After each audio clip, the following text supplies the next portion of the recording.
ನಾನು ಈ ರಾಜ್ಯದ ಮುಖ್ಯಮಂತ್ರಿಗೆ ಹೇಳ್ತೇನೆ, ಈ ನಾಡಿನ ಜನತೆಯ ರಕ್ಷಣೆ ಮಾಡಬೇಕು ಅಂತಕ್ಕಂಥ ಈ ಸರ್ಕಾರ ಜವಾಬ್ದಾರಿ ಇದ್ದರೆ ಮೊದಲು ನಿನ್ನ ಮಂತ್ರಿನ ಹೊರಗಡೆ ಇಟ್ಟು ನಿಮ್ಮ ಮಂತ್ರಿಯನ್ನು ಇವತ್ತು ವಜಾ ಮಾಡಿ ಇದರ ಬಗ್ಗೆ ಸರಿಯಾದ ರೀತಿಯ ತನಿಖೆ ಆಗಬೇಕು. ತನಿಖೆ ಆಗಬೇಕಾದ್ರೆ ನಿಮ್ಮ ಮಂತ್ರಿ ಇಟ್ಕೊಂಡು ತನಿಖೆ ಮಾಡಲಿಕ್ಕೆ ಆಗಲ್ಲ. ಇಲ್ಲಿ ನಿಮ್ಮ ಮಂತ್ರಿಯ ಉದ್ದಟತನ, ನಿಮ್ಮ ಮಂತ್ರಿಯ ಈಗಿನ ನಡವಳಿಕೆ ನೋಡಿದಾಗ ಯಾವ ಅಧಿಕಾರಿಗಳು ಸತ್ಯಾಂಶ ಇಡ್ತಾರೆ?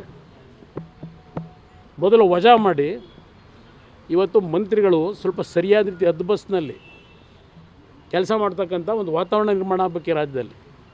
ಯಾವ PDO ಟ್ರಾನ್ಸ್ಫರು, ಯಾವುದೋ ವಿಲೇಜ್ ಅಕೌಂಟೆಂಟ್ ಟ್ರಾನ್ಸ್ಫರು, ಏನು ದಂಧೆ ಇದು? ನಾನು ಪ್ರತಿನಿತ್ಯ ಕೇಳ್ತಾಯಿದ್ದೀನಿ. ಪ್ರತಿ ಕ್ಷೇತ್ರದಲ್ಲಿ ನಾವು ಅಧಿಕಾರ ನಡೆಸಿದ್ದೀವಿ. ನಾನು 2 ಬಾರಿ ಮುಖ್ಯಮಂತ್ರಿ ಆಗಿದ್ದೆ. ಈ ಕೀಳು ಮಟ್ಟಕ್ಕೆ ನಾನು ರಾಜಕೀಯ ಮಾಡಿಲ್ಲ.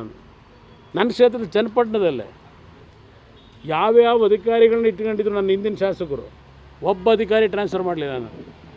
ಅವ್ರು ನನಗೆ ವಿರೋಧ ಮಾಡಿದ್ದಾರೆ ಪೊಲಿಟಿಕಲಿ. ನಾನು ಸೋಲಿಸ್ಲಿಕ್ಕೆ ಪ್ರಯತ್ನ ಪಟ್ಟಿದ್ದರು ಈ ಅಧಿಕಾರಿಗಳು. ನಾನು ಎದುರಾಳಿ ಜೊತೆ ಸಂಬಂಧದಲ್ಲಿದ್ದಾರೆ. ಇಂಥ ಕಂಪ್ಲೇಂಟ್ಗಳು ನನ್ನ ಕಾರ್ಯಕರ್ತರು ತಂದಿದ್ದರು.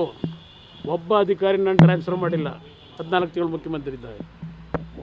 ಇಲ್ಲಿ ಅಧಿಕಾರ ಕೊಟ್ಟಿರೋದು ಜನಗಳ ಸೇವೆ ಮಾಡಿ ಅಂತೇಳಿ ಹೇಳಿದಿರಲ್ಲ, ಅವರು ರಾಜಕೀಯ ಮಾಡ್ಕೊಳ್ಳಿ, ನಾವು ಜನಸೇವೆ ಮಾಡ್ತೀವಿ. ಇದೇ ಜನಸೇವೆ ಮಾಡ್ತಾರಂತೀವರು.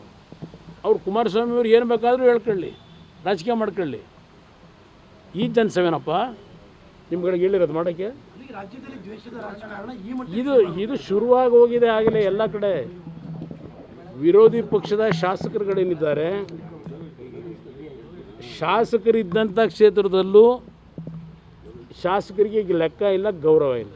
ನಮ್ಮದು ಮನೆ ಹಾಳ ಹೋಗಲಿ, ಕಾಂಗ್ರೆಸ್ ಶಾಸಕರ ಹಣೆ ಬರ ಏನಾಗಿದೆ ಅನ್ನೋದು ಗೊತ್ತು ನನಗೆ. ಪಾಪ ಅವರು ಒಂದು ವರ್ಗಾವಣೆ ಮಾಡ್ಕೋಬೇಕು ಅಂದರು. ಹೇಳಿದ್ನಲ್ಲ, ಯಾವುದೋ ಹೊಸ ಟ್ಯಾಕ್ಸ್ಗಳು ಬಂದವಲ್ಲ, ಆ ಟ್ಯಾಕ್ಸ್ ಕೊಟ್ಟರೆ ಬರೀ MLA ಲೆಟ್ರ್ ಕೊಟ್ಟರೆ ಆಗಲ್ಲ. ಅವ್ರ ಕ್ಷೇತ್ರದಲ್ಲೂ ಕಾಂಗ್ರೆಸ್ನ ಶಾಸಕರುಗಳ ಹಣೆ ಬರುವೆ. ಈ ಲೆಟ್ರು ಟ್ಯಾಕ್ಸ್ದು ದುಡ್ಡು ಕೊಟ್ಟ ಮೇಲೆ ಆ ಲೆಟ್ರ್ ಗೌರವ ಇದು ನಡೀತಾ ಇರೋದು. ಅದೇನಾದರೂ ಇವ್ರು ಮನೆ ಹಾಳು ಮಾಡ್ಕೊಳ್ಳಿ, ದುಡ್ಡು ಹೊಡಿಬೇಕು, ಇವ್ರಿಗೇನೋ ಇದೆ ಪಾಪ, ಎಲ್ಲೆಲ್ಲೋ ಉತ್ತರ ಇಂಡಿಯಾ ಕಳಿಸ್ಬೇಕೇನೋ, ಹೊಡ್ಕೊಳ್ಳಿ. ಚುನಾವಣೆಯಲ್ಲಿ ಮಾಡಿರೋ ಖರ್ಚು ವೆಚ್ಚ ಇವತ್ತೆಲ್ಲ ಮತ್ತೆ ಸಂದಾಯ ಮಾಡ್ಕೋಬೇಕೆಲ್ಲ ಮಾಡ್ಕೊಳ್ಳಿ. ಜೀವದ ಜೊತೆ ಚೆಲ್ಲಾಟ ಆಡೋದು, ಇಂಥ ಚಿಲ್ಲರೆ ರಾಜಕೀಯ ಮಾಡಿ ಇದನ್ನು ಸುಲಭವಾಗಿ ಬಿಡೋ ಪ್ರಶ್ನೆ ಇಲ್ಲ. ಇವತ್ತು ವಿಧಾನಸಭೆಯಲ್ಲಿ ಇವತ್ತು ಇದೇ ವಿಷಯವನ್ನೇ ಪ್ರಸ್ತಾಪ ಮಾಡ್ತಾ ಇದ್ದೀವಿ.